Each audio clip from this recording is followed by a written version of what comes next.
E aí, pessoal, vamos começar mais uma semana de aula aí, falando sobre a colonização brasileira, tá bom? Então, vamos embora.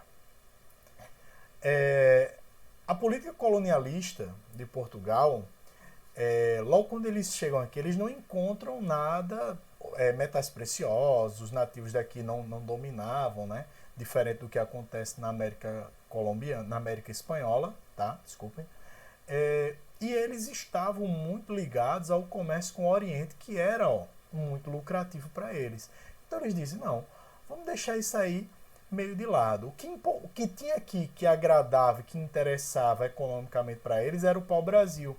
Mas que, se comparado ao que acontecia lá com o comércio no Oriente, era muito ínfimo o lucro. Então, durante esse período aí, entre 1500, a chegada dos portugueses, até mais ou menos 1532, 1535, é o período que a gente chama de período pré-colonial. Ou seja, nós temos a instalação de feitorias, que eram locais, que eram bases que eles montavam para quando vinham pegar o pau-brasil, tá? Armazenar, enfim, para levar para Portugal.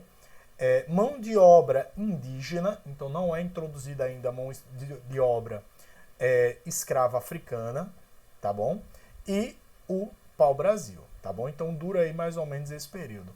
Só que o comércio com o Oriente, das especiarias, começa a cair, e aí eles começam a tentar observar o Brasil com outros olhos e começam a pensar um processo de colonização, de ocupação do território brasileiro. E como é que isso vai ser organizado? Através das capitanias hereditárias. Então, o território brasileiro foi dividido, 12 donatários receberam 14 capitanias em 15 quinhões de terra, tá? Uma delas tinha 2 quinhões de terra e 2 receberam 2 capitanias. Um detalhe, essa capitania, esse território recebido, não era de propriedade do capitão hereditário, do capitão donatário. É de propriedade da coroa portuguesa, mas eles tinham o direito de uso daquela terra hereditariamente, ou seja, ia passando ali de pai para filho, tá bom? E esses capitães donatários, eles tinham o poder também de doar menores lotes de terras chamadas de seis-marias. É como se fosse uma espécie de sublocação, tá? Então eles recebiam a terra e aí eles poderiam sublocar nessas seis-marias. Eles podiam aproveitar e explorar a terra como eles bem entendessem, tá? Mas eles tinham uma contrapartida, fazer obviamente a terra produzir e proteger das invasões estrangeiras, porque ali no século XVI ocorrem pontualmente no Rio de Janeiro e no Maranhão investidas dos franceses, invasões dos franceses, tá bom? Aqui é um mapa, tá bom? De como era a divisão do Brasil. Eita, desculpa, me passou aqui. De como era essa divisão do Brasil em capitanias hereditárias. Então vejam, tá? Não existia capitania da Paraíba, ela foi criada depois, mas tinha a capitania de Itamaracá. Então, o que acontece? Acabou se tornando um sistema falho aqui no Brasil. Eles já tinham utilizado em algumas outras capitanias, em outras colônias, essa organização, só que aqui não funcionou. Por quê? Alguns donatários não vieram para as colônias. Então os caras receberam as terras, mas nem vieram. Outros foram atacados por indígenas, como foi o exemplo aqui da Paraíba. Inclusive sobre isso tem um livro chamado A Conquista da Paraíba, tá? Que tem à disposição na Biblioteca do Senado, que é bem baratinho. Vale muito a pena para você entender um pouco da sua história. Outros desistiram, porque as terras eram muito grandes, porque não tinha o apoio do rei, porque para o rei ele dava a terra e dizia, te vira aí, produz, tá bom? E acabou fracassando. De fato, só 2 capitanias hereditárias foi que funcionaram de fato, São Vicente e Salvador. E aí, para tentar suprir essa falha, foram criados desculpa mais uma vez, passei aqui sem querer, os governos gerais. E aí nós temos esses 3 iniciais que foram os principais, tá bom? E lembrando que o governo geral ele só se encerra com a vinda da família real para o Brasil em 1808. Então ele começa em 1549 e vai até 1808. Então o objetivo do governo geral foi eles centralizaram as decisões, tá bom? O governador geral respondia direto ao rei, mas ele tinha uma certa autonomia. Então foi uma centralização para tentar controlar a exploração do pau-brasil, defender das invasões estrangeiras, promover o povoamento e coordenar o governo das capitanias, ou seja, de organizar de maneira geral essa exploração do território brasileiro. Essa foi a função do governo geral, tá bom? E qual era a principal fonte econômica do Brasil nesse período? O açúcar, tá bom? Então, o açúcar ele foi ali, desde esse início da colonização até por volta do final do século XVII, o principal produto de exportação do Brasil. Ele começa, depois a gente vai ver entender o porquê, mas ele começa uma série de problemas e ele começa a cair. Nunca deixou de ser produzido. É só a gente olhar, tá? Aqui na Paraíba a quantidade de locais que tem que produzem açúcar. Basicamente, se você sai da cidade de João Pessoa, praticamente toda saída você tem plantações de açúcar. Então, ó, era o engenho, né, uma unidade fechada. Basicamente, você tinha ali o senhor de engenho, que também tinha influência política nessas vilas. Nós temos uma dicotomia muito grande. Basicamente, você vai ter os escravos e você vai ter os senhores. Tanto que se dizia na época que os escravos eram as mãos e os pés dos senhores. Ou seja, sem os escravos, nada se produziria. Tá bom? Então, quando há essa introdução da sociedade açucareira, então nós deixamos de ter feitorias, e como nós vimos, temos as capitanias hereditárias, uso da mão de obra escrava africana, tá bom? E a exploração do açúcar, tá bom? Então, além dos senhores escravos, que era a base da sociedade, havia os trabalhadores livres, que efetivamente eram uma minoria, os agregados, padres, alguns funcionários da metrópole e alguns raros profissionais liberais, médicos, enfim, tá? Mas eles eram raros mesmo. E a produção do açúcar, ela era normalmente feita pelos escravos. Mas às vezes esses senhores de engenho eles tinham tanta terra que eles não tinham escravo suficiente. E aí eles arrendavam partes do seu território, tá, que ele tinha, da sua sesmaria, para algum agregado dele, para que pudesse produzir ali. Isso é importante, galera, porque já caiu questão dessa no Enem e muita gente errou, porque associam unicamente, tá, a mão de obra escrava. Então, não é unicamente, ela é majoritariamente, tá bom? Inclusive, mão de obra indígena também foi utilizada. Os indivíduos eram classificados em 3 ordens: o clero, a nobreza e o povo, tá bom?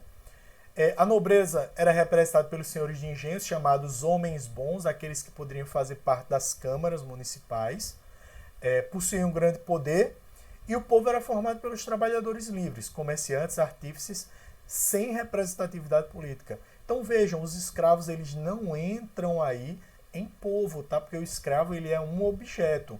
Talvez se ele conseguisse a alforria, que era muito difícil, principalmente nesse início aí na sociedade açucareira, aí sim ele poderia fazer parte dessa ordem, tá bom? E o açúcar, ele era um produto extremamente valioso, tanto que os holandeses chamavam o açúcar de ouro branco. E o que acontecia? O Brasil produzia, Portugal produzia aqui no Brasil, e os holandeses é quem refinavam e vendiam o açúcar brasileiro na Europa. Só que a Holanda era rival da Espanha, tá? Por quê? Porque a Holanda era ex-colônia espanhola. Eles tinham conseguido a independência, então havia uma rivalidade entre esses dois países. Só que ocorre a União Ibérica, e aí Portugal e Espanha ficam sob tutela do rei Filipe da Espanha. E aí o rei Filipe da Espanha diz, não quero mais negócio com os holandeses não mandam mais no açúcar brasileiro.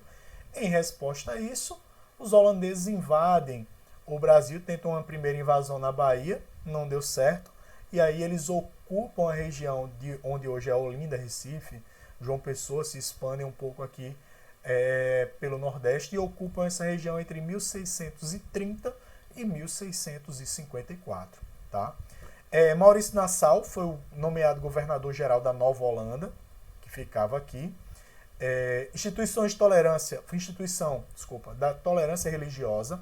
Isso é importante, pessoal. Um dado importante. Tanto que a primeira sinagoga das Américas foi construída no Brasil por conta da presença holandesa. A sinagoga, que é o templo dos judeus. Fomento de atividades culturais. Então, quem conhece lá o Instituto Brennan, em Recife, ele tem muita coisa da época do Brasil holandês. Muitos quadros, a pinacoteca lá é rica desse período holandês aqui no Brasil. Tá? E aí, entre 1645 e 54, ocorre a insurreição pernambucana. Esses senhores de engenho e a população de Pernambuco se rebelam contra essa presença holandesa. E aí alguns sociólogos, antropólogos dizem que aí surge o primeiro conceito de identidade brasileira. Por quê? Porque nós temos o negro, liderados por Henrique Dias, Vidal de Negreiros, o português, e Felipe Camarão, indígena. Ou seja, os três grupos que formavam o Brasil se unindo com o objetivo de expulsar os holandeses aqui. E aí os holandeses, depois de 11 anos de luta, eles foram expulsos do Brasil. Tá bom? Bom, depois dessa expulsão, e ali já no final do século XVI, XVII, o que acontece? Como eu falei para vocês, houve a União Ibérica, ou seja, Portugal e Espanha tinham o mesmo rei, tá bom? E aí, como o Tratado de Tordesilhas separava ali as terras entre Portugal e Espanha, então se estava sob a tutela de um rei, não havia necessidade. E aí começa a se ultrapassar as barreiras do Tratado de Tordesilhas. E aí começa a se promover as chamadas entradas e bandeiras, que essencialmente são a mesma coisa, é um processo de interiorização. E aí o resultado, ó, as entradas, exploração e reconhecimento do território e abertura de estradas, patrocinadas pelo governo, ou seja, iniciativa pública. As bandeiras, aprisionamento de indígenas e busca de metais preciosos, e vão ser expedições particulares, tá bom? E a partir justamente das entradas e bandeiras é que se descobre, ali no final do século XVII, o ouro no Brasil. Por volta de 1692 é descoberto o ouro no Brasil, que inclusive gerou a Guerra dos Emboabas entre os brasileiros e os portugueses pelas regiões mineradoras. Obviamente os brasileiros perderam, ficaram com a região de Goiás, que tinha uma incidência bem menor de ouro se comparada à região de Minas Gerais. Tá bom? A sociedade mineira, características muito urbanas, então ela vai ser muito diferente do que a gente tem aqui no Nordeste. O minerador dependia de meios de manutenção e resultou no desenvolvimento de rotas de comércio interno. Então ocorreu com o descobrimento do ouro no Brasil uma interligação muito grande das áreas de produção aqui do Brasil, o que vinha do sul, do sudeste, ou seja, a pecuária, tá? O gado que vinha de lá, o açúcar, o melaço, a rapadura que vinha do Nordeste, as drogas do sertão da Amazônia. Então acabou que virou um centro mesmo do Brasil ali, a região mineradora. Então cresceu a população, tá? Tanto que isso inicialmente gerou uma série de problemas, porque era uma região que não tinha o que oferecer como subsistência. Então os primeiros anos dessa corrida pelo ouro gerou uma série de problemas, de revoltas lá, não tão grandes, mas inicialmente gerou sim alguns problemas na região. Então o crescimento da população constituiu alguns centros urbanos, algumas cidades, desenvolvimento de grupos médios, artesãos, barbeiros, burocratas, tropeiros, boticários, soldados, padres e mestres, escolas, ou seja, vejam que é uma sociedade muito mais ampla se comparada à sociedade açucareira. É uma sociedade um pouco mais móvel, não tão estática como a sociedade açucareira, tá bom? Tanto que permitiu uma certa ascensão dos escravos que conseguiam sua alforria, e a presença de irmandades religiosas, inclusive de negros, que foi responsável pelo desenvolvimento cultural da região.